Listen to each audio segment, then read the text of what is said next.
마른 뼈가 살아나리라 라는 제목으로 우리 에스겔서 37장 1절부터 14절 말씀 보겠습니다.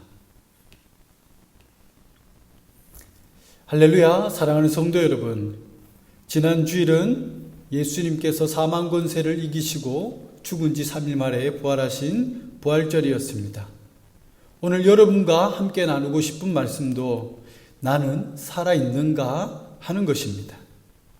우리 모두는 육신적으로는 살아있지만 영적으로는 살아있다고 해서 모두 산 자가 아니기 때문입니다. 그렇다면 여러분은 여러분 스스로를 볼 때 어떤 것 같습니까? 영적으로 살아나고 있습니까? 아니면 죽어가고 있습니까? 보다 분명하게 알고 싶다면 여러분이 살아가는 그 모습을 점검해 보시면 됩니다. 여러분이 자신의 맡은 일들을 감당하면서 기쁨으로 감당하고 있는지, 또 여러분의 섬김을 통해서 다른 누군가가 살아나고 있다면 여러분은 살아있는 것입니다. 제가 전에 섬기던 교회에서 배운 것들이 많이 있었는데 그 중에서도 가장 최근에 느꼈던 것은 은혜 받은 자가 은혜를 끼칠 수 있다라는 것입니다. 성도들 중에 은혜가 없으면 섬기지를 않습니다. 그냥 교회 마당만 밟습니다. 또 그 반대로 교회 일을 정말 많이 하시는 분들이 있습니다. 우리는 흔히 그런 분들이 은혜를 많이 누리면서 살 거라고 생각하는데 제가 생각할 때는 그렇지 않다라는 것입니다. 처음에는 은혜를 많이 받아서 이 많은 일들로 섬기다가 어느 순간부터는 일에 지쳐서 죽어가는 영혼들이 참으로 많습니다. 그러므로 우리 모두는 은혜를 받고 다시 살아나야 하겠습니다. 오늘 본문은 하나님께 은혜를 받고서 마른 뼈들이 살아나는 환상을 에스겔 선지자가 보고 기록한 내용입니다. 에스겔 선지자라고 하면 남유다 19대 왕이었던 여호야긴 왕 때 여호와 보시기에 악을 행하다가 느부갓네살에게 멸망을 당하여 바벨론의 포로로 끌려가던 상황을 배경으로 하고 있습니다. 1절 말씀을 보시면 하나님께서 에스겔 선지자를 데리고 골짜기로 가십니다. 그런데 그의 눈앞에는 참으로 참혹한 광경이 펼쳐졌습니다. 에스겔 눈에 들어온 것은 뼈가 한두 군데가 아니라 온 사방에 뼈들로 가득했던 것입니다. 그리고 그 뼈들은 닭이나 강아지 같은 동물들의 뼈가 아니라 전부 사람의 뼈였고 2절 말씀에 의하면 그 뼈들은 죽은 지가 오래되어서 그런지 다 말라 있었습니다. 하나님은 이런 참혹한 환상을 에스겔에게 보여주셨는데 왜 이런 환상을 보여주셨던 것일까요? 그것은 바로 이스라엘 백성들의 영적인 상태가 지금 다 이 마른 뼈와 같이 죽어 있었기 때문입니다. 11절 말씀은 그래서 이 뼈들이 이스라엘 온 족속이라고 증거를 하고 있습니다. 하나님은 이 환상을 통해서 하나님을 믿는다고 하는 백성들의 그 영적인 상태가 살도 없고 생기도 없어서 아무런 짝에도 쓸모없는 마른 뼈에 불과했다라는 사실입니다. 그걸 보여주신 것이죠. 그래서 11절 말씀에 포로들로 잡혀간 이스라엘 백성들도 스스로 말하기를 우리의 뼈들이 말랐고 우리의 소망이 없어졌으니 우리는 다 멸절되었다라고 고백하는 것입니다. 이러한 상황 속에서 하나님은 죽어서 뼈가 마른 채 소망이라고는 전혀 찾아볼 수 없는 이 이스라엘 백성들을 향해서 에스겔 선지자에게 이 뼈들이 능히 살아나겠느냐라고 묻고 계신 것입니다. 3절 말씀이었습니다. 여러분 생각에는 어떤 것 같습니까? 이 마른 뼈들이 살아날 수 있을까요? 아니면 어떤 경우에도 살아날 수 없는 것일까요? 살아날 것이라고 생각하시는 분들은 어떤 근거로 그렇게 생각하는지 모르겠지만 믿음이 참 좋으신 것 같습니다. 그런데 실제로 우리의 지성으로는 또한 사람의 노력과 능력으로는 절대 살려낼 수가 없다라는 것이죠. 맹인이 맹인을 인도할 수 없고, 또 수영을 못하는 사람이 물에 빠진 사람을 살려낼 수 없고, 죽은 자가 죽은 자를 살려낼 수 없듯이 인간의 능력으로는 마른 뼈를 살려낼 수가 없습니다. 그렇다면 하나님께서 왜 에스겔 선지자에게 이 마른 뼈들이 살아날 수 있겠느냐라고 물으시는 것일까요? 그것은 정말 몰라서 물으시는 것도 아니고 우리에게 불가능한 것을 요구하시는 것도 아니라, 너희는 할 수 없지만 태초의 말씀으로 천지를 창조한 나는, 죽었던 나사로를 살려냈던 나는, 죽은 지 3일 만에 부활한 내가 원한다면 그들은 언제든지 살아날 수 있다는 것을 염두에 두시고 하시는 말씀이라는 겁니다. 그래서 4절부터 10절까지가 하나님께서 생기를 불어넣으셔서 마른 뼈들을 살려내시는 내용이 나오고 있습니다. 너희 죄로 말미암아 바벨론의 포로로 끌려가서 아무런 소망이 보이지 않고 절망 가운데 지쳐서 너희의 영혼이 다 죽어 있지만, 생명의 주관자인 나 여호와가 그 절망 속에서 너희에게 은혜를 베풀어 회복시키고 다시 살려내시겠다고 오늘 본문은 말하고 있는 것입니다. 그렇다면 오늘 본문의 메시지가 오늘 나와는 무슨 상관이 있는 것일까요? 그것은 오늘 우리들 중에도 마른 뼈와 같은 사람들이 있기 때문에 자신의 상태를 자각해야 한다는 것입니다. 우리는 나는 목사니까, 나는 장로이니까, 나는 권사고 교회에서 많은 일로 섬기니까 마른 뼈가 아니라고 생각하기 쉽습니다. 그런데 주님이 보실 때 직분자들 가운데서, 특히나 교회 일을 많이 하는 사람들 가운데서 의외로 마른 뼈가 너무나 많다라는 사실입니다.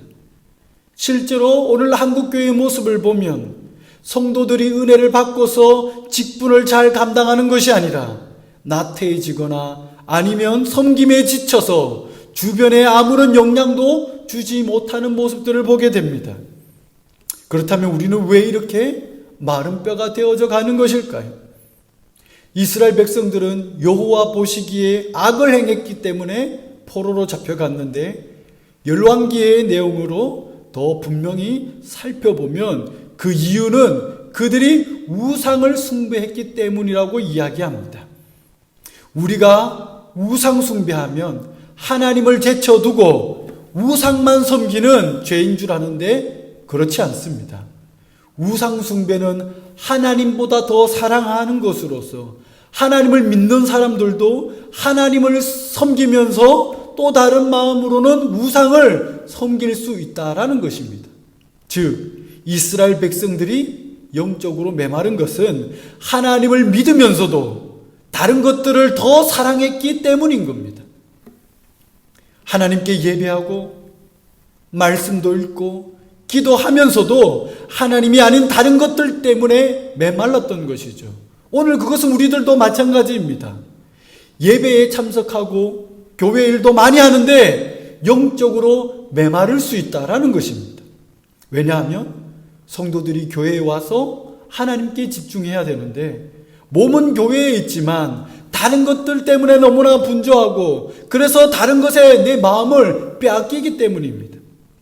하나님보다 일에 끌려다니고 하나님과의 교제보다 사랑과의 교제가 더 많고, 하나님의 말씀보다 육신에 먹는 것, 눈에 보이는 것, 그 부수적인 것들에 관심을 둘 때가 많다라는 겁니다. 그래서 그렇게 하나님이 아닌 것들에게, 다른 것들에게 마음을 빼앗기다 보면 비록 그것이 하나님과 관계된 일이라 할지라도 우상 숭배가 되고 언젠가 우리의 마음은 영적으로 메마르게 된다라는 것이죠. 그러므로 사랑하는 성도 여러분, 우리는 우리 스스로 점검해 보아야 합니다. 나의 영성은 하나님이 우선인가, 아니면 하나님보다 다른 무언가에 내 마음을 빼앗겨 있지는 않는가. 두 번째로, 실제로 여러분 중에 다른 무언가에 빠져서 영적인 포로가 되고, 그래서 힘들고 지쳐서 절망에 빠져 계신 분이 계시다면 이 시간 말씀을 듣고 소망을 가졌으면 좋겠습니다. 왜냐하면 하나님께서 여러분을 살려내기를 원하시기 때문입니다. 마른 뼈와 같이 아무런 소망이 없고 그것을 살려낼 능력이 우리에는 없어서 불가능해 보이지만 하나님께서는 당신의 사랑하는 백성들을 사랑하셔서 살리시기를 원하시고 또 하나님께는 살릴 능력이 있기 때문에 우리는 반드시 살아난다라는 것입니다. 그러므로 절망적이고 불가능한 환경을 보지 말고 마른 뼈도 솟게 하시는 그 주님을 바라보아야 하는 것입니다. 그런데 궁금한 것은 하나님께서 우리를 어떻게 살려내실 것인가 하는 겁니다. 오늘 본문은 하나님께서 두 가지를 제시하고 계시는데 하나는 말씀이고 또 다른 하나는 성령입니다. 4절 말씀을 보시면 하나님께서 뭐라고 하십니까? 너희 마른 뼈들아 무엇을? 여호와의 말씀을 들으라. 즉 하나님의 말씀만이 죽어있는 영혼을 살릴 수 있다는 겁니다. 사랑하는 성도 여러분, 삶에 지쳐서 일에 치여서 죽어있는 여러분의 영혼을 다시 살릴 수 있는 방법은 오직 하나님의 말씀밖에 없습니다. 그렇기 때문에 살기 위해서 우리는 하나님의 말씀을 열심히 들어야 합니다. 교회에서나 집에서나 아침이나 저녁이나 스스로 성경책 보고 예배에 참석해서 말씀을 듣고 은혜를 받아야 합니다. 말씀을 들으며 은혜를 받은 사람만이 살아날 수 있기 때문입니다. 제가 청년 때 마음에 안 드는 목사님이 한 분 계셨습니다. 하나님의 말씀을 전하는 것이 아니라 자기의 생각과 인간적인 성공담 같은 인간적인 내용의 설교를 많이 하셨기 때문에 은혜가 안 됐어요. 그래도 가끔씩은 하나님의 말씀이 나오기 때문에 그때마다 아멘을 하려고 참 무지 애를 많이 썼습니다. 목사님은 싫어도 그 메시지가 하나님의 말씀이라면 또 하나님의 말씀이기 때문에 또 제가 살기 위해서는 하나님의 말씀이 나올 때마다 붙들고 아멘 해야 했던 것입니다. 사랑하는 성도 여러분, 목사의 지식에는 생명이 없어요. 목사의 설교가 대단해서 생명력을 얻는 것이 아니라 목사님이 하나님의 말씀을 전하기 때문에 여러분들이 생명을 얻게 되는 거예요. 그러므로 누구든지 설교를 하려면 하나님의 말씀을 전해야 되고 또 누구든지 설교를 들으려면 하나님의 말씀으로 생각하고 들어야 하는 겁니다. 이 시간에도 제가 하나님의 말씀으로 설교를 하고 있다면 여러분들이 아멘으로 들으시기를 축복합니다. 7절 말씀에 에스겔 선지자가 여호와의 말씀을 전하니 신기하고 놀랍게도 정말 소리가 나고 움직이기 시작합니다. 이 뼈와 저 뼈들이 서로 연결이 되고 그 위에 힘줄이 붙고 살이 생겨서 가죽이 붙었습니다. 그런데 아이러니하게도 그게 완성품이 아니라는 것입니다. 완전한 몸을 갖추기는 했지만 건전지 없는 장난감처럼 전혀 움직이지 않는 거예요. 이 육체들이 살아서 움직이기 위해서는 또 다른 무언가가 필요했습니다. 그것이 무엇일까요? 5절 말씀에 내가 생기를 들어가게 하리니 너희가 살아나리라고 하셨습니다. 바로 생기입니다. 그리고 10절에서 에스겔 선지자가 그 말씀에 순종해서 생기를 대언하자 마치 장난감에 건전지를 넣은 것처럼 생기가 마른 뼈에 들어가서 움직이기 시작했습니다. 생기는 성령의 역사를 의미하는 겁니다. 그러니까 말씀을 듣고 순종하는 그 과정 속에서 성령의 역사가 함께 할 때 진짜 생명력이 나타나기 시작하는 겁니다. 근데 지금까지 우리는 성경책만 많이 보고 목사님 설교만 많이 들었지 성령의 역사에 대해서 강조하지 못한 것 같습니다. 당연히 하나님의 말씀을 많이 보고 들어야 합니다. 그것을 부정하지는 않습니다. 그러나 그게 거기서 끝이 아니라는 거예요. 제 경험상으로 볼 때도 신학을 하고 목사가 되어서 성경책을 그렇게나 많이 펴놓고 설교를 준비하지만 항상 계속해서 생기가 넘쳤던 것은 아니었습니다. 저는 기도가 부족했고 성령의 역사를 많이 구하지 못했습니다. 그래서 영적으로 메말랐던 때가 있었습니다. 맞습니다. 사랑하는 성도 여러분, 생명은 하나님의 말씀과 함께 성령이 역사해야 생기는 거예요. 하나님께서 천지를 창조하실 때도 그러셨습니다. 빛이 있으라 말씀하시고 그 말씀 가운데 하나님의 영이 곧 성령께서 수면 위를 운행하시니라. 성령이 역사하심으로 이루어지는 거예요. 목사님들이 말씀 준비를 지식적으로 아무리 잘 준비해도 그 설교문에 성령께서 함께 하시지 않는다면, 감화감동 역사하지 않는다면 아무런 감동도 일어나지 않는 겁니다. 그냥 지식으로만 받아들인 거죠. 그 대표적인 인물이 요즘 TV에 보면 도울 선생인 것 같아요. 성령의 감동이 없으니까 그 말씀이 그 영혼을 살리지 못했습니다. 그러므로 성령을 우리는 의지해야 합니다. 말씀을 듣는 성도들도 여러분들도 마찬가지입니다.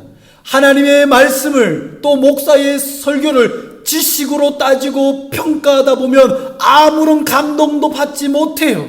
죽어갑니다. 그렇기 때문에 성령의 역사를 강구해야 합니다. 우리 교회, 우리 사랑하는 성도님들 모두 말씀과 성령으로 살아나시기를 예수님의 이름으로 축복합니다. 아멘. 이제 마지막으로 10절 말씀에 마른 뼈에 하나님의 말씀과 성령이 들어가자 마른 뼈들이 살아나서 큰 군대를 이루게 되었습니다. 성도 한 명 한 명이 살아나서 주님의 귀한 교회를 이룬 것이죠. 교회는 하나님의 말씀과 성령으로 살아난 성도들이 하나둘씩 모여서 주님의 군대로 모인 기간입니다. 힘을 써야 하고 승리를 이루어야 하는 기간입니다. 그런데 지금의 한국교회를 보면 에스겔이 본 마른 뼈 환상처럼 다 죽어 있는 것 같아요. 숫자는 많은데 마른 뼈와 같이 아무런 영향도 발하지 못하는 것 같아요. 제 자신을 봐도 그렇습니다. 목사가 되고 더 많은 사역을 하는데도 영성은 메말라서 세상에 아무런 영향을 끼치지 못하고 있습니다. 왜 그럴까요? 한국교회 목회 현장이 말씀과 기도에 전무하지 못해서 일로 뭔가 다른 걸로 바쁘고 분주하기 때문에 그런 것 같습니다. 성도님들 중에서도 주일날 더 많이 섬기는데 오히려 은혜는 메말랐다고 느끼시는 분들이 참으로 많이 계실 거예요. 한국교회 예배 현장이 하나님께 집중하지 못하고 교회 일로 바빠서 그래요. 말씀이 아니고 성령이 아닌 다른 것들로 바쁘니까 영성이 죽어가는 것이죠. 성도가 그렇게 죽어있고 교회가 그렇게 메말라 있으니까 세상에 아무런 영향도 주지 못하는 것입니다. 그렇기 때문에 한국교회는 이제 하나님의 군대로 일어서야 할 때입니다. 군대로 일어나서 하나님의 나라를 세우고 주님의 사명을 감당해야 되는 것이죠. 그래서 하나님은 오늘 우리에게 은혜를 주시고 다시 살려내시는 거예요. 너를 위해서 살아는 것이 아니라 주님의 일을 위해서 살리시는 거예요. 주님의 군대로 세우신 것입니다. 하나님의 군대로 일어나 세상을 정복하고 하나님의 나라를 세우라는 것이죠. 사랑하는 성도 여러분, 우리 교회가 또 여러분이 생명의 말씀과 성령의 역사하심으로 다시 회복되고 살아나서 세상을 정복해 나가는 하나님의 나라로 세워나가는 하나님의 군대로 세워질 수 있기를 예수님의 이름으로 축원드립니다. 이제 말씀을 정리하고 마치겠습니다. 사랑하는 성도 여러분, 요즘 여러분의 신앙생활은 어떻습니까? 살아나고 있습니까? 아니면 죽어 있습니까? 만약에 마른 뼈와 같이 죽어가고 있는 것을 느끼고 계신다면 다시 하나님의 말씀 앞으로 나오시고 성령의 은혜를 간절히 사모하십시오. 신앙생활은 생명력이 있어야 하는 겁니다. 내가 살아야 다른 사람을 살릴 수 있고, 우리가 살아나야 교회가 살아나고, 교회가 살아야 세상을 살릴 수 있기 때문입니다. 하나님은 그래서 오늘도 죽어가는 우리 한 사람 한 사람을 찾아오셔서 살리고자 하시는 거예요. 마른 뼈가 되지 마십시오. 주님의 군대로 다시 일어나십시오. 오늘 이후로 내가 먼저 하나님께 은혜를 받아서 살아나시고, 또 살아난 여러분을 통해서 내가 쓰임받는 것도 살려낼 수 있는 살아있는 성도가 되시기를 예수님의 이름으로 축원드립니다. 아멘. 기도하겠습니다.